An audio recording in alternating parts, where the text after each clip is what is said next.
Esta aula trará um breve resumo sobre a literatura brasileira do início do século XX, nas primeiras décadas do século XX, com o movimento literário do pré-modernismo, que aconteceu apenas no Brasil.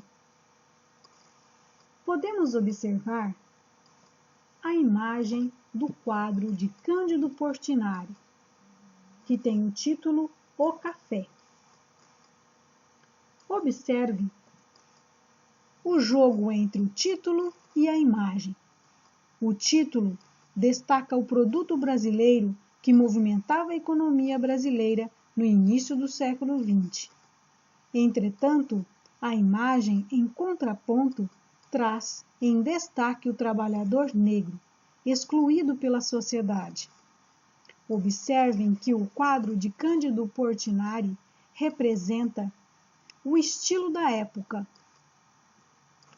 destacando a realidade e denunciando a condição dos marginalizados. Como estamos falando em uma literatura que representa a realidade brasileira, vamos destacar o momento histórico vivido pelo Brasil nas primeiras décadas do século XX. Grandes transformações sociais, políticas e culturais na vida do país. Observem aqui quantos movimentos mobilizaram e agitaram a vida brasileira neste período de transição do século XIX e início do século XX. O Brasil passava por um período de estabilização do regime republicano, que iniciou em 1889, marcado pela política do café com leite, que foi de 1889 até 1930, em que o poder econômico e político do Brasil se concentrava nas mãos dos mineiros e dos paulistas. Processo de imigração. Então, o Brasil passava por um período em que muitos imigrantes chegavam ao Brasil, entre eles alemães, japoneses, italianos, modificando o cenário brasileiro. Fenômeno do cangaço. Enquanto isso, no Nordeste, o que podíamos observar? O fenômeno do cangaço, que é uma espécie de reação, de revolta à situação econômica do Nordeste e ao descaso do governo em relação ao que acontecia no Nordeste. Revoltas por todo o país, Canudos, Contestado, da Chibata, marcaram este cenário, além de um período que marcava a preparação para a Primeira Guerra Mundial, ocorrida entre 1914 até 1918. Agora, voltados para a literatura, vamos observar o cenário literário brasileiro. Marco inicial da literatura pré-modernista brasileira foi a publicação de Os Sertões, de Euclides da Cunha, em 1902. Oficialmente, então, em 1902, começa o pré-modernismo. A literatura é marcada pelos estilos individuais e marcantes destes principais escritores. Euclides da Cunha, que em seu estilo trazia o cientificismo, a linguagem jornalística e princípios deterministas. Monteiro Lobato, trazendo uma crítica social bastante forte, caracterizando personagens como tipos marginalizados. Nós temos Lima Barreto, com uma linguagem mais simples, mas também que traz uma forte crítica social. Ele é conhecido como crítico marginal, à margem da sociedade negro trazia em sua literatura a revolta e a denúncia da exclusão e da corrupção do governo da época. Graça Aranha já antecipa na sua literatura alguns aspectos da estrutura modernista. Ele traz um romance diferente, o chamado romance de tese, modificando a estrutura tradicional do romance, que vai marcar o modernismo brasileiro. Augusto dos Anjos, o único poeta deste grupo. Os demais têm uma literatura marcada pela produção de narrativas. Aqui em Augusto dos Anjos, nós temos um poeta diferente. Augusto dos Anjos, que é conhecido como poeta do macabro, tem uma literatura um tanto pessimista, um vocabulário cientificista, naturalista. Ele é chamado de antipoético por essa literatura bastante pessimista. Nós falamos das características marcantes dos principais autores do período. Agora, nós vamos observar as principais características do estilo literário, aquilo que mobilizou o movimento pré-modernista. O pré-modernismo caracterizava-se como um movimento de transição. Então, o pré-modernismo aconteceu no Brasil porque o modernismo já existia em outros países, já estava começando a se apresentar em outros países. Entretanto, no Brasil, havia ainda uma resistência e havia uma literatura que aconteceu nessas primeiras décadas que não se enquadrava nem nos estilos anteriores, mas ainda não era modernista.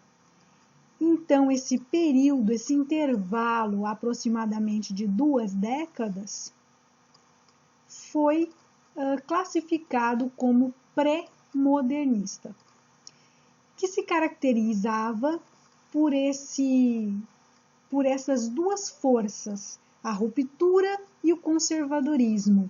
Havia, sim, um movimento, uma tendência a modernizar-se e, por outro lado, algumas características ainda estavam voltadas para o conservadorismo, principalmente na estrutura dos textos. Preso a modelos realistas, naturalistas e simbolistas, mas buscavam uma linguagem mais simples e coloquial. Era marcante o interesse pela realidade brasileira. O tom desta literatura era de denúncia e crítica, marcada também pela presença do regionalismo, um olhar para o interior do Brasil, não só para a literatura urbana, mas olhando o homem rural, o homem do campo. A presença de tipos humanos marginalizados, como o imigrante, o negro, o nordestino, o caipira, a mulher, personagens que representam uma população muitas vezes colocada à margem da sociedade, invisível. Suas necessidades são invisíveis ao poder econômico e ao poder político. A ligação dessa literatura com fatos políticos, econômicos e sociais é evidente. Estas personagens criadas por estes autores, elas estão inseridas em contextos políticos, econômicos e sociais reais do período brasileiro, denunciando a situação econômica e política do país, destacando os graves problemas sociais. Podemos observar nas palavras de Euclides da Cunha esse tom de denúncia.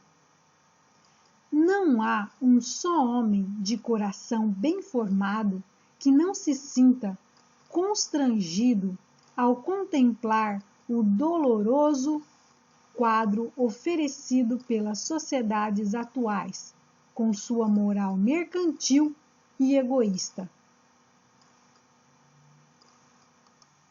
Observem a força desse fragmento. Não há um só homem de coração bem formado, alguém que tenha realmente alma, sentimentos, que não se sinta confrangido, angustiado, que não sofra ao contemplar, ao ver o doloroso quadro oferecido pelas sociedades atuais. Ou seja, ele resume que as sociedades atuais no Brasil, no início do século XX, mostravam uma moral mercantil, ou seja, voltada para a economia, para a exploração econômica e egoísta, centrada na economia, esquecendo-se das necessidades da população. Vamos apreciar agora alguns fragmentos de textos literários importantes neste período. Vamos começar com alguns fragmentos da obra Canaã, do escritor Graça Aranha. A obra Canaã tem como tema a imigração. Os personagens principais, Milton e Lentz, são imigrantes alemães que se concentram no Brasil, numa comunidade no Espírito Santo. Nós vamos observar no diálogo dos dois a presença da estrutura do romance de tese. Cada um defende sua ideia em relação à espécie, à mistura de raças. Milton.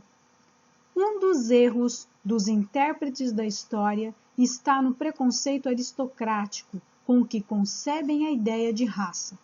Ninguém, porém, até hoje, soube definir a raça e ainda menos como se distinguem uma das outras. Fazem-se sobre isso jogos de palavras, mas que são como esses desenhos de nuvens que ali vemos no alto, aparições fantásticas do nada. E, depois, qual é a raça privilegiada para que só ela seja o teatro e o agente da civilização? Houve um tempo na história em que o semita brilhava na Babilônia e no Egito, e o hindu nas margens sagradas do Ganges. E eles eram a civilização toda. O resto do mundo era nebulosa e que se não cogitava. E, no entanto, é junto ao Sena e ao Tâmisa que a cultura se esgota hoje numa volúpia farta e alquebrada. O que eu vejo neste vasto panorama da história, para que me volto ansioso e interrogante, indo de grupo a grupo, através de todas as raças, numa fatal apresentação gradual de grandes trechos da terra, a sua luz e calor. Uns vão se iluminando, enquanto outros descem às trevas. Lentz. Até agora, não vejo probabilidade da raça negra atingir a civilização dos brancos, jamais a África. Milton. O tempo da África chegará. As raças civilizam-se pela fusão, e no encontro das raças adiantadas com as raças virgens, selvagens, que está o repouso conservador, o milagre do rejuvenescimento da civilização.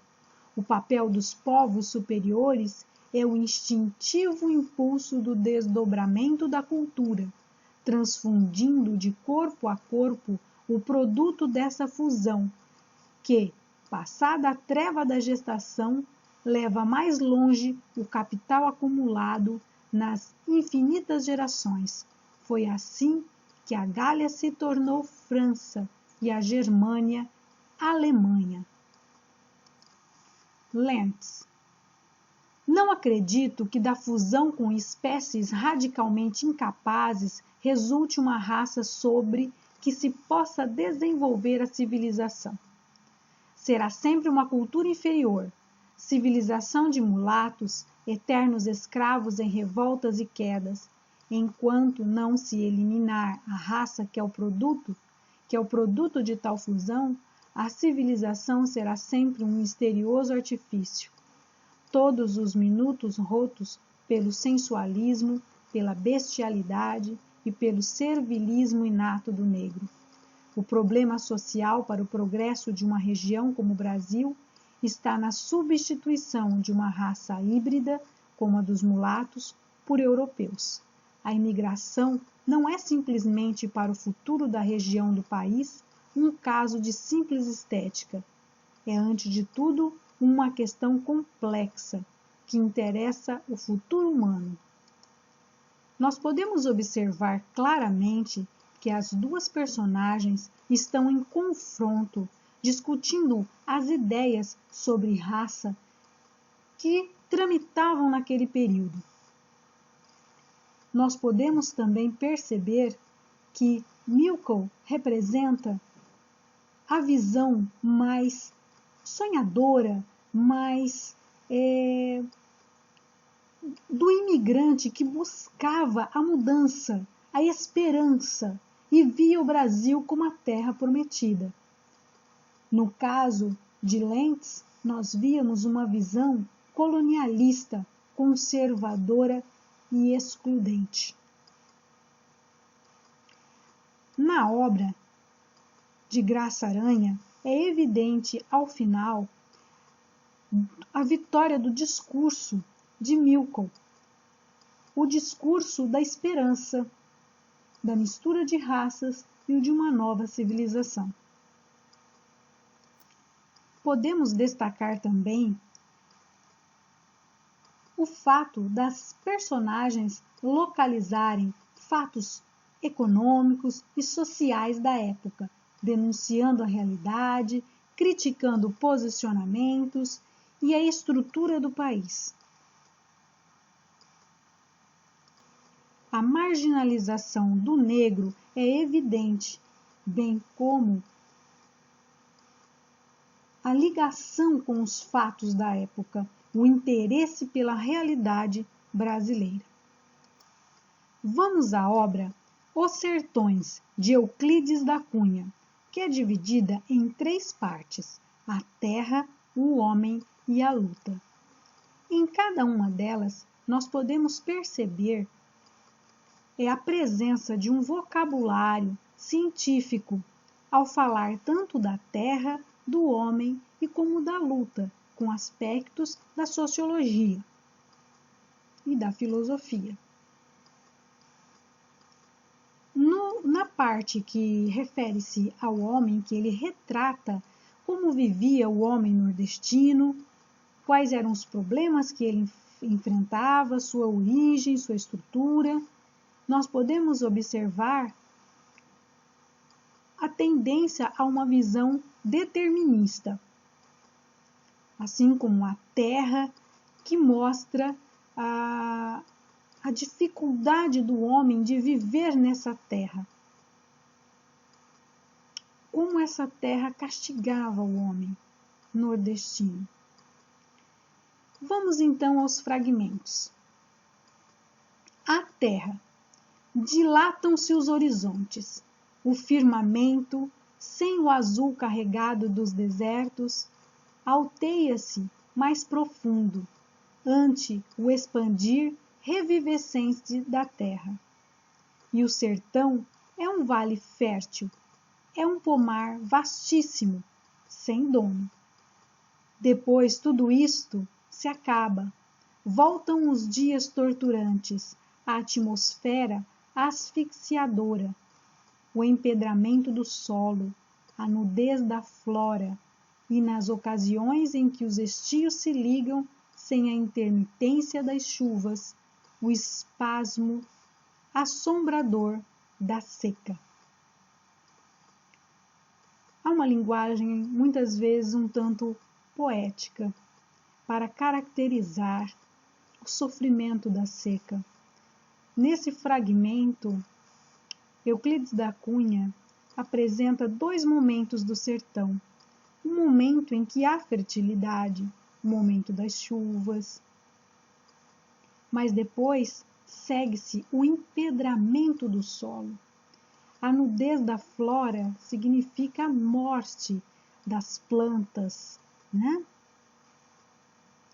Você não vê mais a vegetação produzindo.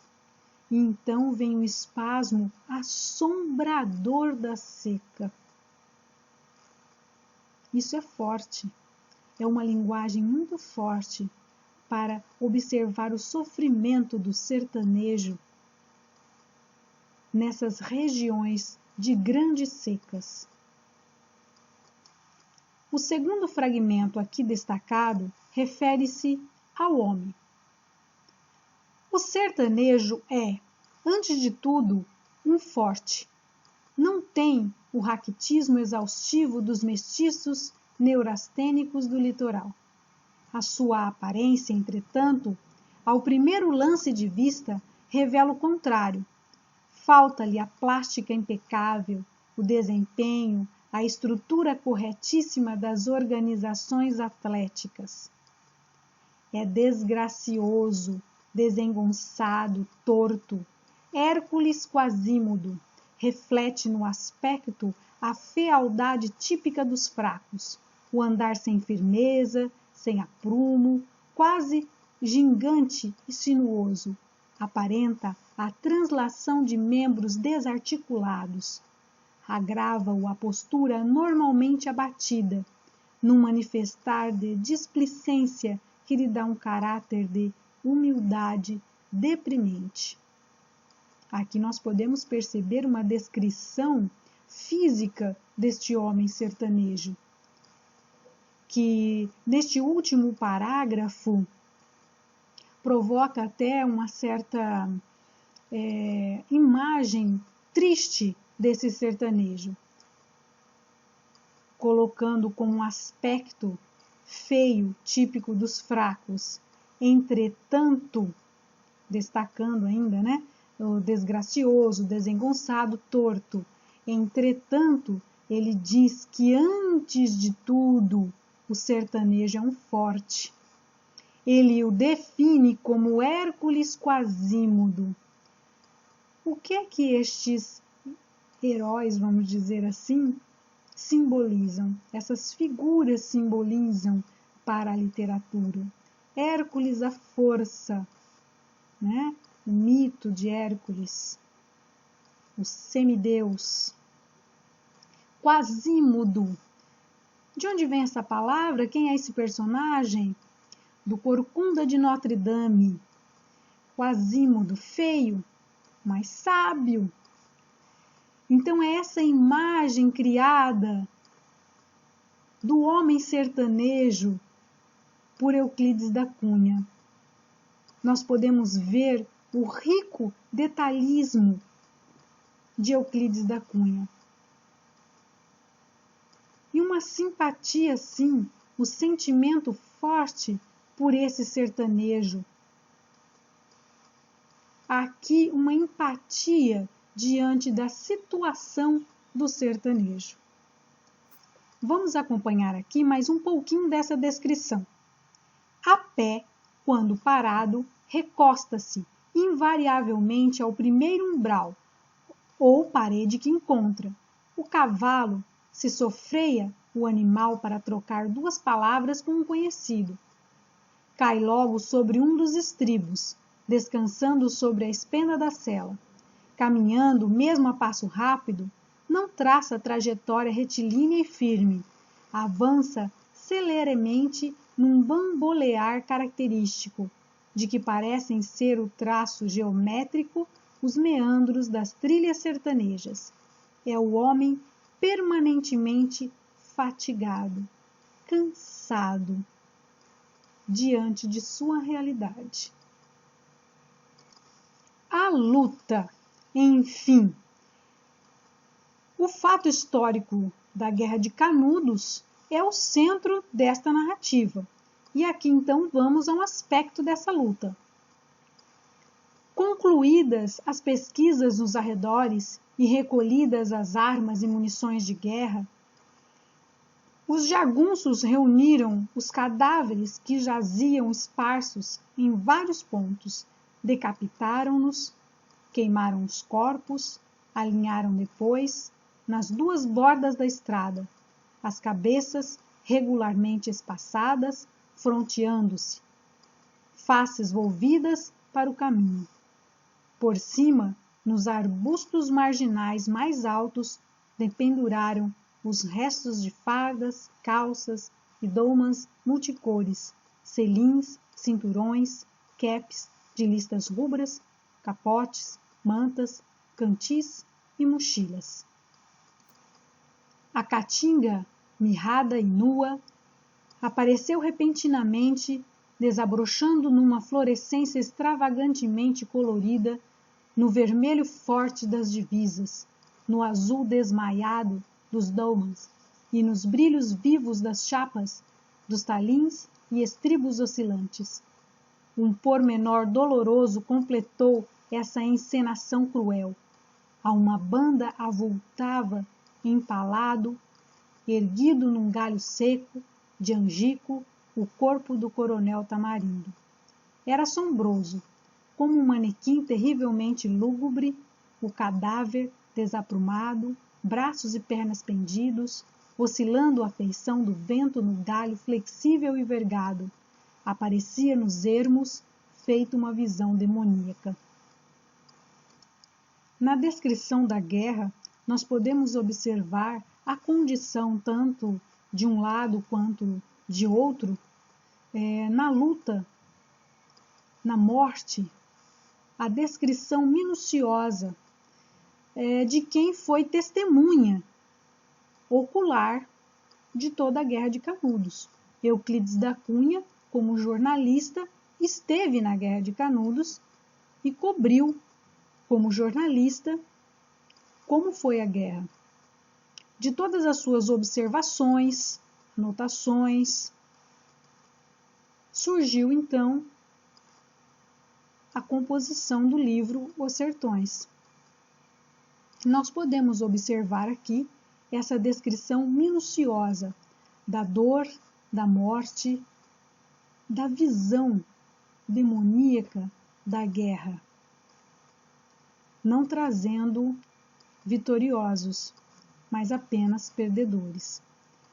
Lembramos aqui que a Guerra de Canudos tem como figura central Antônio Conselheiro, que é uma figura mítica de um sertanejo que delirava, vamos dizer assim, com uma visão de que ele poderia ter uma comunidade em Canudos voltadas para uma visão religiosa. Entretanto, o governo brasileiro viu isso como um perigo para a nação e mandou tropas, muitas, que dizimou a comunidade de Canudos. Velhos, crianças, mulheres, todos mortos. E Antônio Conselheiro decapitado. Uma triste cena da nossa história, representada aqui na literatura de Os Sertões. Essa obra ela é imperdível, fundamental para conhecermos um pouco da nossa história. Vamos a um pouco de poesia. A poesia de Augusto dos Anjos. Mas aqui nós podemos perceber o antipoético Augusto dos Anjos. Versos íntimos. Vês Ninguém assistiu ao formidável enterro de tua última quimera. Somente a ingratidão, esta pantera, foi tua companheira inseparável. Acostuma-te à lama que te espera. O homem que nesta terra miserável mora entre feras, sente inevitável necessidade de também ser fera. Toma um fósforo, acende teu cigarro. O beijo, amigo, é a véspera do escarro. A mão que afaga é a mesma que apedreja. Se alguém causa ainda pena a tua chaga, apedreja essa mão vil que te afaga, escarra nessa boca que te beija. Repulsa, sim, repulsa. Esse é o objetivo destes versos. Mostrar de forma bastante pessimista que o homem não pode confiar em outro homem. Não é que o ser humano não precisa ter esperança em confiar em outro homem, que somente a ingratidão é companheira do homem. Então, o enterro do último sonho, da última quimera, observando a realidade da humanidade, que é feras entre feras. E o homem que também tem a necessidade de ser fera. Então é uma ideia bastante pessimista do homem, um homem que luta pela sobrevivência como qualquer outro animal. Aqui há uma certa repulsa nos últimos versos, quando ele diz que escarra nessa boca que te beija, porque tudo isso é ilusão e, na verdade, esses sentimentos, esse afago, esse beijo, essa amizade é tudo falso. É assim que Augusto dos Anjos fala dos sentimentos mais íntimos do homem. Depois da imagem do sertanejo, vamos observar aqui a imagem do caipira, um dos personagens mais famosos de Monteiro Lobato, Jeca Tatu, que aparece entre os contos da obra Urupês. Vamos a um fragmento da obra e conhecer um pouquinho sobre este personagem. Pobre Jeca Tatu, como é bonito no romance e feio na realidade. Jeca mercador, Jeca lavrador, Jeca filósofo. Seu grande cuidado é espremer todas as consequências da lei do menor esforço. E nisto vai longe. Começa a namorada, sua casa de sapé e lama, faz sorrir aos bichos que moram na toca e gargalhar ao João de barro. Mobília nenhuma. A cama é uma espipada esteira de peri posta sobre o chão batido. Nenhum talher, nada de armários ou baús.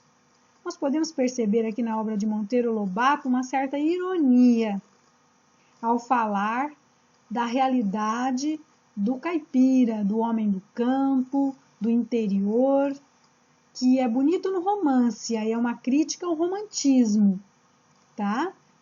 Quando ele se refere a romance, ele fala dos romances românticos. E na realidade, ele é feio. Na realidade, é bem diferente.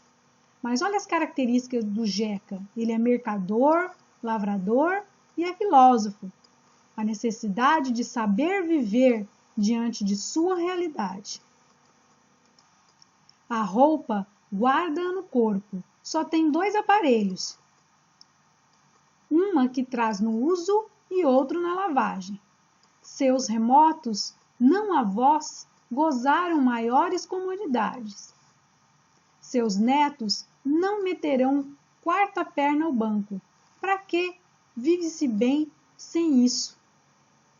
Nós podemos perceber aqui a crítica, a falta de perspectiva do homem do campo, do pequeno homem do campo, que não tem nada, e acaba se acostumando com a falta de perspectiva e não muda sua realidade.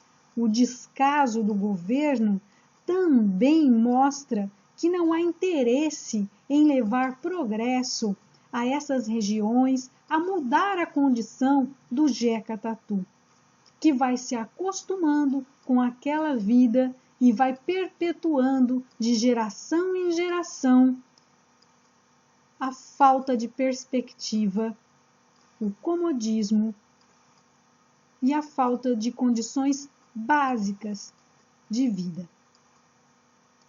Enfim, vamos à obra de Lima Barreto, Os Brusundangas. Passando assim pelo que nós chamamos preparatórios, os futuros diretores da República dos Estados Unidos da Brusundanga acabam os cursos mais ignorantes e presunçosos do que quando para lá entraram. Os filhos dos poderosos fazem os pais desdobrarem bancas de exames, pôr em certas mesas pessoas suas, conseguindo aprovar os pequenos sem que saibam somar frações, outros em francês sem que possam traduzir o mais fácil autor. Com tais manobras, conseguem sair da alhada e lá vão, 5 ou 6 anos depois, ocupar gordas sinecuras com a sua importância de doutor. Mas só são 3 títulos que suscitam esse entusiasmo: o de médico, o de advogado e o de engenheiro. Bom, é evidente aqui a ironia de Lima Barreto. Brusundanga não existe, né? É uma cidade da ficção, ou melhor, é um país, né, da ficção de Lima Barreto, a República dos Estados da Brusundanga, local onde acontecem muitas situações de corrupção, onde há a cultura do anelão. A cultura do anelão é o quê? É a questão de conquistar o título de médico, advogado ou engenheiro, como se só essas 3 profissões fossem importantes para o desenvolvimento de um país, né? E a importância de ser o quê? Doutor. Eles tinham que ter um doutor. Quem que tinha que ter? Os filhos dos poderosos. Os filhos dos poderosos, não é? Olha aqui. Eles fazem os pais, né, se desdobrarem em bancas de exame. Eles pagam por esses títulos. É evidente aqui a aprovação deles por meio da corrupção. Acabam os cursos mais ignorantes e presunçosos do que quando para lá entraram. Então, cursam estes cursos aqui de medicina, advocacia, engenharia, entretanto saem mais ignorantes e presunçosos do que antes, porque os poderosos manobram para que eles consigam esses títulos. E logo, 5 ou 6 anos depois, ocupam gordas sinecuras com a sua importância de doutor, ou seja, ocupam cargos, funções de prestígio e status com os títulos que eles conquistaram por meio de corrupção. Os seus políticos são o pessoal mais medíocre que há. Apegam-se a velharias, a coisas estranhas à terra que dirigem, para achar solução às dificuldades do governo. A primeira coisa que um político de lá pensa, quando se guinda às altas posições, é supor que é de carne e sangue diferentes do resto da população. Isso só acontece na Brusundanga, né? É deveras difícil dizer qualquer coisa sobre a sociedade da Brusundanga. É difícil porque lá não há verdadeiramente sociedade estável. São todos arrivistas e viveram a melhor parte da vida tiranizados pela paixão de ganhar dinheiro, seja como for. Os melhores e os mais respeitáveis são aqueles que enriqueceram pelo comércio ou pela indústria. Honestamente, se é possível admitir que se enriqueçam honestamente, os que formam diretamente a grande sociedade são os médicos ricos, os advogados afreguesados, os tabeliães, os políticos, os altos funcionários e os acumuladores de empregos públicos. Que interessante isso no início do século no Brasil, no início do século XX. Não é início do século XXI. Bem irônico, Lima Barreto, né? Já se foram 100 anos de história do Brasil. E o que é que nós observamos aqui? A tirania de ganhar dinheiro. É lógico que Brusundanga refere-se ao Brasil. E o que significa Brusundanga? Uma grande bagunça. Esta obra de Lima Barreto faz uma crítica direta à sociedade brasileira, aos hábitos, aos costumes e às perspectivas, à estrutura política, econômica e social do país, mostrando muito bem quais eram os princípios morais dessa sociedade. Como ele diz aqui, se é possível admitir que alguém se enriqueça honestamente na Brusundanga. Bom, podemos observar que as obras do pré-modernismo brasileiro mostram claramente a nossa realidade, num tom de denúncia e de crítica. Observamos também em Lima Barreto que nós temos até uma linguagem bem mais simples, que anuncia a linguagem do modernismo. Gostaram?